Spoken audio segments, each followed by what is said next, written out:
श्री शिवाय नमस्तुभ्यं। महाराज दुनिया के लोग नहीं समझते कि शंकर पर जल चढ़ाने का क्या लाभ है। शिव महापुराण कहती है, अगर एक दिन शिव महापुराण की कथा कहती है, मंगलवार को अगर शिव जी के मंदिर में, शंकर के मंदिर में जाकर एक लोटा पानी चढ़ाया जाता है तो हमारे कार्य में उन्नति होती है। कोई व्यापार नहीं चलता हो, दिक्कत आ रही हो तो हनुमान जी के दूसरे नंबर का भाई गतिमान का स्मरण करो। हनुमान जी के उल्टे पांव का सिंदूर लाकर गतिमान का नाम लेकर स्वस्तिक बना दिया जाए व्यापार वाली जगह पर, तो व्यापार अच्छा चलने लगता है महाराज। कोई व्यक्ति पैसा खा गया, नहीं दे रहा, बहुत परेशान हो गए, मांग मांग कर दे गए, नहीं दे रहा, हाथ जोड़ लिए, पांव जोड़ लिए, सब कुछ कर लिया, नहीं दे रहा, तो हनुमान जी के तीसरे नंबर का भाई रतिमान, रतिमान, गतिमान रतिमान, रतिमान का नाम लीजिए। पीपल के पत्ते पर लाल सिंदूर से जो व्यक्ति पैसा लेकर गया उसका नाम लेकर बहते हुए पानी में अपनी कामना कर रतिमान का नाम लेकर छोड़ दीजिए। 15 दिन में रतिमान ऐसी उतावली मचाता है कि उसको हाथ जोड़कर वो खुद फोन लगाकर बोलता, भैया तेरा मैं पैसा लौटा दूंगा। रतिमान का स्मरण किया जाता है। रतिमान, ध्यान दीजिएगा, हनुमान का एक स्मरण, पंचमुखी हनुमान का एक भाव। महाराज जैसे बहुत ज्यादा तकलीफ अगर व्यक्ति को हो गई है, बहुत कष्टमय जीवन चल रहा है, हार गए हर जगह से और तकलीफमय जीवन चल रहा है, तो पंचमुखी हनुमान का एक शिव महापुराण का और स्कंद पुराण का एक बड़ा सुंदर मंत्र है। उस मंत्र को आप सब एक बार हमारे साथ में बोलें। ओम नमो हनुमते रुद्र अवताराय सर्व शत्रु संहारणाय सर्व रोग हराय सर्व वशीकरणाय रामदूताय स्वाहा।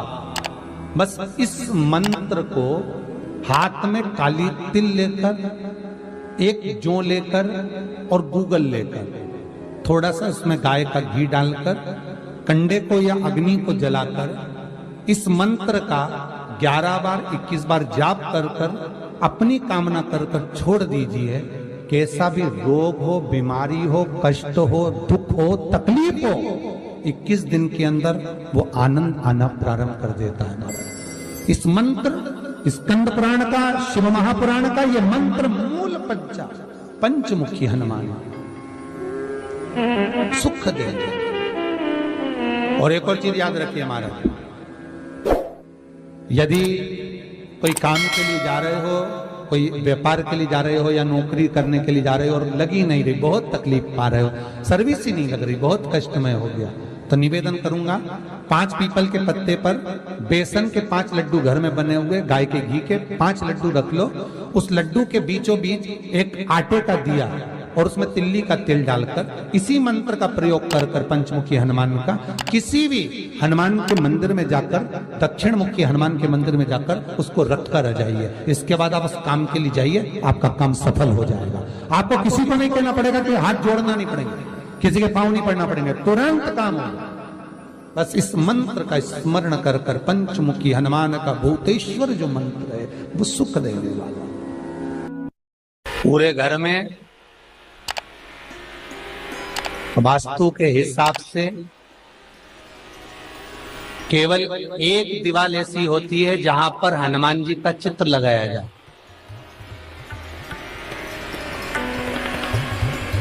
चाहे तुम पर्वत उठाने वाला चित्र लगाओ हनुमान जी का, चाहे बैठे हुए लगाओ, चाहे रामायण पढ़ने वाला लगाओ, चाहे लंका दहन करने वाला लगाओ, चाहे राम नाम जपने वाला लगाओ, चाहे लक्ष्मण को संजीवनी देने वाला लगाओ, चाहे मौन मुद्रा में लगा दो, चाहे स्तुति में लगा दो, चाहे भजन में लगा दो। हनुमान जी का कोई भी चित्र लगता है तो ना पूरब में लगेगा, ना पश्चिम में लगेगा, ना दक्षिण में लगेगा। हनुमान जी का अगर चित्र लगता है तो उत्तर की दीवार में दक्षिण को देखते हुए लगता है, केवल एक ही स्थान।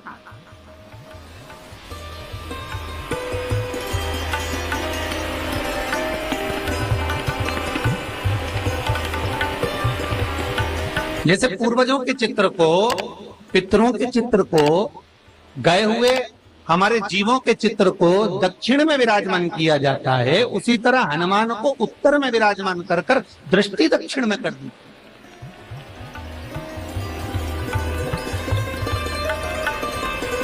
घर में हनुमान जी के जितने फोटो होते हैं उसको केवल दक्षिण दिशा में लगा, उत्तर दिशा में लगा बिठाते थे, और दक्षिण की ओर उनकी दृष्टि होना चाहिए, दक्षिण की ओर उनका मुख होना चाहिए।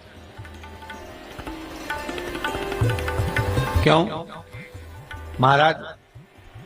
अगर व्यक्ति के जीवन में कोई बीमारी आने वाली है, व्यक्ति के जीवन में कोई रोग आने वाला है, व्यक्ति के जीवन में अगर कोई कष्ट आने वाला है, व्यक्ति के जीवन में अगर कोई परेशानी आने वाली है, व्यक्ति के जीवन में कोई एक्सीडेंट का योग भी बनने वाला है, तो शास्त्र कहता है वो दिशा दक्षिण से ही बनता।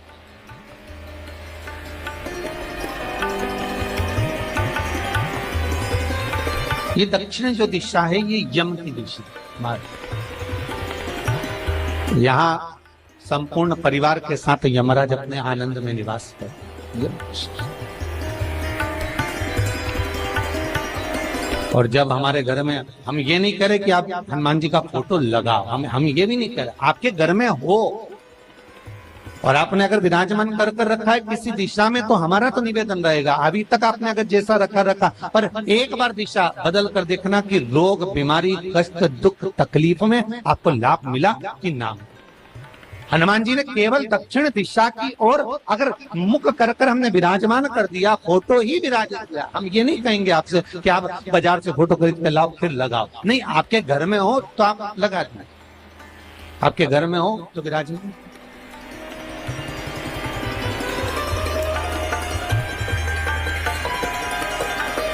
अच्छा, कितनी विपरीतता है वो भी आप जरा जानिएगा महाराज, कि शंकर भगवान के ऊपर जो जल चढ़ाया जाता है उसकी जलाधारी उत्तर में जाती है महाराज। भगवान शिव का जो जल जा रहा है वो उत्तर की ओर जा, और हनुमान जी को उत्तर में विराजमान कर मुख दक्षिण की ओर कर दिया। क्यों? प्रबल दिशाओं में उत्तर और दक्षिण महाराज, ये जो दो दिशाएं, इनको साधने के लिए कोई देवता आगे नहीं। अगर इन दिशाओं को कोई साधने वाला है तो केवल एक देवाधिदेव महादेव ही हो सकता। काल का हरण करने वाला वो महान काल ही हो सकता। शंकर का ही एक अवतार है हनुमान जी महाराज, रुद्र अवतार महाराज।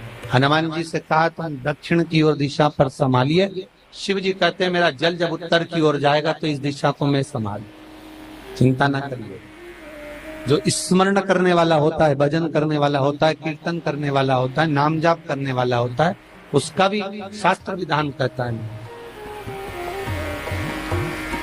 उसका भी व्याख्यान वर्णन करता है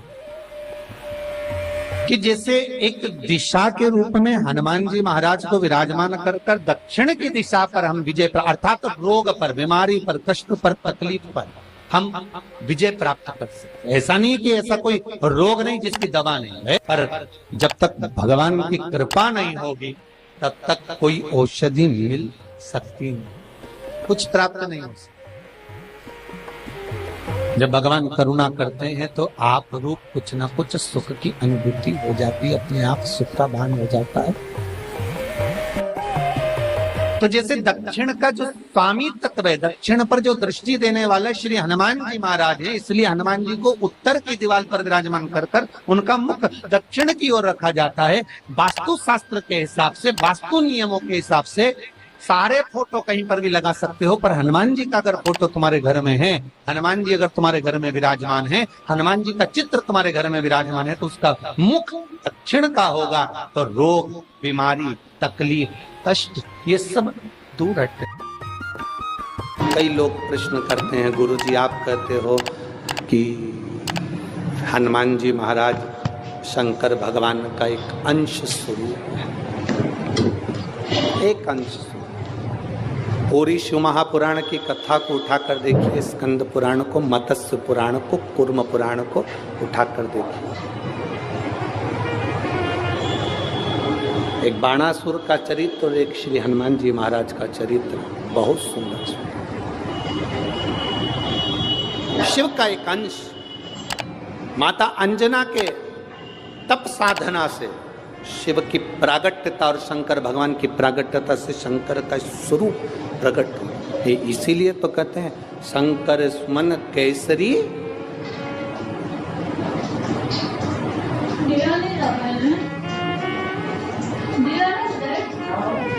शिव का एक स्वरूप है हनुमान जी। हम तो हमेशा कहते हैं अगर आप हनुमान जी का भी दर्शन कर रहे हैं तो ये अंदाजा लगा कर रखें कि आप शंकर का दर्शन कर रहे हैं। आप शंकर का दर्शन कर रहे हैं तो ये अंदाजा लगा कर रखें कि आप हनुमान जी का दर्शन कर रहे हैं। सब एक, कोई भेद नहीं, सब एक, कोई भेद नहीं। देवताओं, आप एक बेलपत्र, जैसे आप एक बेलपत्र कि ये दो जो पत्तियां होती हैं, जरा ध्यान देंगे, ये दो जो पत्ती नीचे की रहती है बेलपत्र, आगे का भाग एक बेलपत्र और नीचे की जो ये दो पत्तियां होती हैं, इन दो पत्तियों के ऊपर एक एक शमी पत्र। ये दो जो पत्तियां हैं, इन पत्तियों के ऊपर एक एक शमी पत्र और लाल चंदन ये रखकर कितना भी रोगीला व्यक्ति हो, रोग से ग्रसित व्यक्ति हो, जिंदगी में कितना ही दुख पड़ रहा हो, बेलपत्र की ये दोनों पत्ती जिसके ऊपर शमी पत्र रखकर, लाल चंदन रखकर श्री हनुमान जी महाराज और हनुमान जी महाराज के तीसरे नंबर के भाई श्री गतिमान जी। हनुमान जी कितने भाई हैं? 6। उसमें हनुमान, रतिमान, प्रतिमान, मतिमान, गतिमान, तो जो नीचे के क्रम में आते हैं श्री गतिमान जी, उन गतिमान जी और हनुमान जी का नाम लेकर जो शिवलिंग के ऊपर समर्पित कर देता है, रोग का निवारण होता ही है, रोग मुक्ति होती है। मंगल का प्रदोष निकाल कर रख लो कि मंगल का प्रदोष इस दिन पड़ रहा है, मंगल की त्रयोदशी तिथि पड़ रही है, प्रदोष व्रत मंगलवार का पड़ रहा है।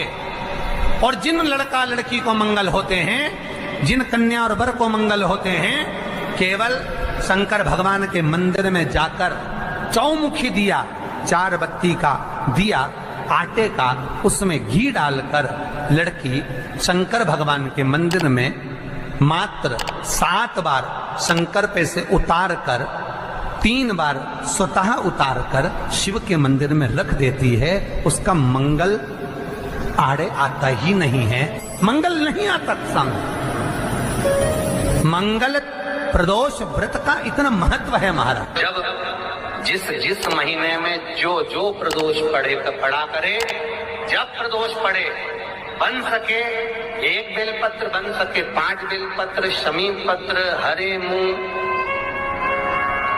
हरा मूंग, बेलपत्र, एक कलश के अंदर थोड़ा सा पानी लेकर 1 बेलपत्र, हरा मूंग, शमी पत्र डालकर और उसमें थोड़ा सा गुड़ डालकर भगवान शिव का स्मरण कर कर प्रदोष काल में, मान लो कोई काम आपका बहुत जरूरी है, बहुत दिनों से आप थक गए हैं, नहीं हो रहा, कर्जा बढ़ रहा है, धन नहीं आ रहा, व्यापार नहीं चढ़ रहा, या कोई समस्या बहुत प्रबल है, कोई एग्जाम में बैठ रहे हो, नहीं हो रहा, परीक्षा भी दे दी है, रिजल्ट आने ही वाला है, तो भी प्रदोष काल में, प्रदोष के समय वो जल, मूंग, शमी पत्र और बेलपत्र और गुड़ का शंकर के शिवलिंग को समर्पित करना प्रारंभ कर दो। 2 या 3 प्रदोष करोगे, बाबा आपकी मनोकामना शीघ्र पूर्ण कर देगा। शंकर भगवान पर चढ़े हुए जल जब नीचे की ओर आता है, जिस जगह पर जल गिरता है उस जगह पर मात्र 1 दुर्वा प्रदोष के दिन अपनी कामना कर कर इस शरीर के सुख के लिए शंकर भगवान के जल गिरने वाले स्थान के पास में अवधूतेश्वर महादेव के नाम से रख दी जाती है, तो जिंदगी में कभी बड़ी बीमारी नहीं आती। उसी तरह जिससे रोग को समाप्त करने के लिए दुर्वा का प्रयोग किया जाता है। कभी ऐसा योग लगे आपके जीवन में कि आप जिस व्यापार को आपने करा उस व्यापार में आपको फल नहीं मिला, फिर आपने व्यापार चेंज करा, फिर बदल कर देखा, फिर उस व्यापार को कर देखा, उसमें फल नहीं मिला,